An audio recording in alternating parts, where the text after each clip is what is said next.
Jay, Will, and Zubin. It's time for Straight Talk, brought to you by Straight Talk Wireless. Straight to that stat I was mentioning. Listen to this, fellas. Pittsburgh is going to be the fourth team to have an unbeaten record entering a game played on Thanksgiving over the last 80 years. That's not easy to do. Obviously, you're deep into your schedule on Thanksgiving Day. They will play the third of three games on Thanksgiving Day against a reeling Ravens squad. Again, fourth team with an unbeaten record. They're 10-0, heading into their Thanksgiving clash with their arch rival, the Baltimore Ravens. Though the Ravens have a little bit of a COVID issue, Keyshawn.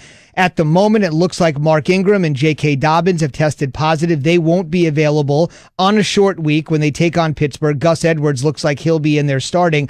Defensive tackle Brandon Williams, who missed the game Sunday along with Calais Campbell. It looks like Williams is being placed on the team's reserve COVID-19 list. I'm going to just give you a piece of the statement that the Ravens released with regards to their latest coronavirus outbreak. Quote, "We started the process of contact tracing, and during this time, the Under Armour Performance Center will be closed with all team activities conducted virtually. We will continue to work closely with and follow guidance from the NFL team doctors and our medical trainers. The game remains on for now, but it's a short week. It's a big spot. You're reeling, your rival's undefeated, and now we've got to make this thing happen virtually before we physically see them on Thursday. It's just 2020 again." No, it is, and it's going to be tough. It's going to be tough for Baltimore when you both your backs, your main lead guys, are not there to help you try and tackle a task that's going to be tall on Thursday night. It's going to be tough, and I think when you look at it, it was going to be tough with those guys in the lineup because Pittsburgh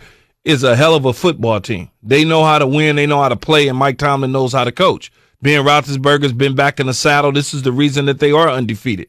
They've discovered a young receiver in Chase Claypool. Juju Smith is there. I mean, it's just a lot. That defense, it's just a lot that they have to overcome. And going up, and to make matters even worse, you're going into Pittsburgh to one of your rivals, one of your arch enemies.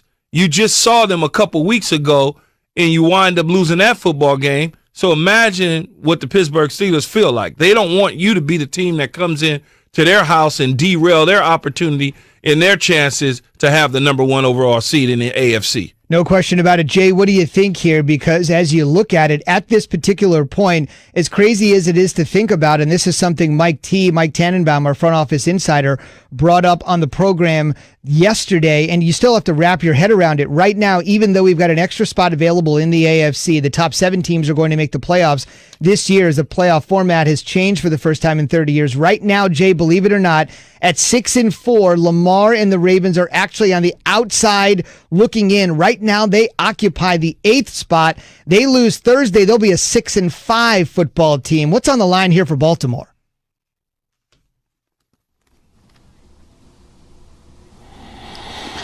Well, Zubin, I think they are going to lose when they play on Thanksgiving Day. And look, this is an opportunity for Lamar Jackson to do what everybody's been asking him to do from the beginning of the season.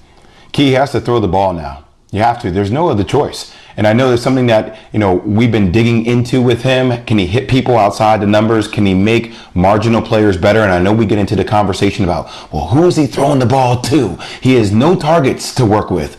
Well, there's no other choice. He has to be the guy. If we're talking about paying him $100+ million, I know you won't, Key, but the Baltimore Ravens probably will. This is the time to prove to the Ravens and to himself that he could be the guy to keep this team in the hunt of making the playoffs. I don't see it happening, unfortunately, and I think the narrative is going to change about Lamar Jackson after Thursday night again. Well, he's going out there with not a full cast of his weapons. They're a run-first team, and when you don't have Dobbins in and you don't have Ingram in, it's going to, your offense is going to stall to a degree. He's a young man with a lot of pressure, Zubin, on him now. I mean, a huge amount of pressure to be able to try and engineer a victory against Pittsburgh, who's trying to stay alive. Well, not necessarily stay alive, but trying to hold on to the number 1 seed with Kansas City right behind them with 1 loss.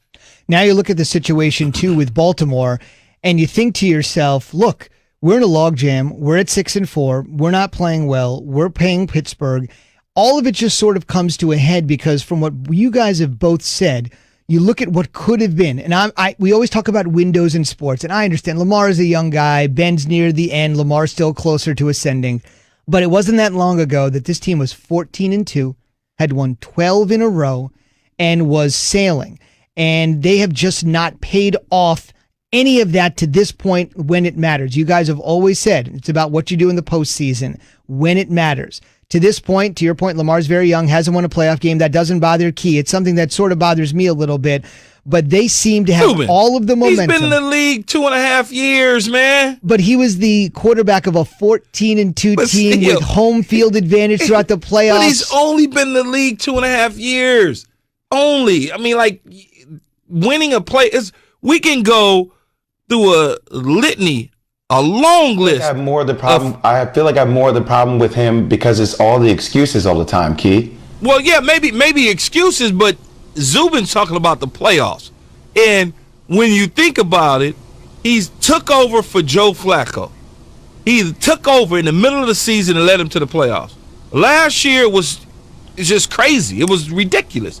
They go 14-2, like you said. They lose 12 in a row. And win 12 in a row, they lose. That's only 2 playoff appearances. But you make it sound as though he's been in the league 9 years and he's lost 9 consecutive playoff games. No, I'm not saying he's Andy Dalton. I'm just saying that we're expecting so much out of Tua and Herbert and Burrow. We're going to talk about Burrow here coming up at the bottom of the hour. The bad news confirmed. When we're putting all these guys, Key, on such a quick trajectory for success, I just feel like if you've been in the league a couple of years, if we're going to say it's not reality, though. Five guys. I love you to death, Zubin, and I'll never let you cross that line like people on Twitter. That's not reality. It's just not reality. It took Peyton Manning forever in a day, and I could go on the long list of quarterbacks. Aikman was 1 in 15. A long list of them.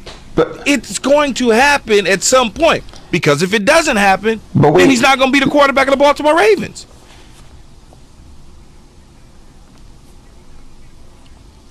JD, all right. Straight Talk Wireless, no contract, no compromise.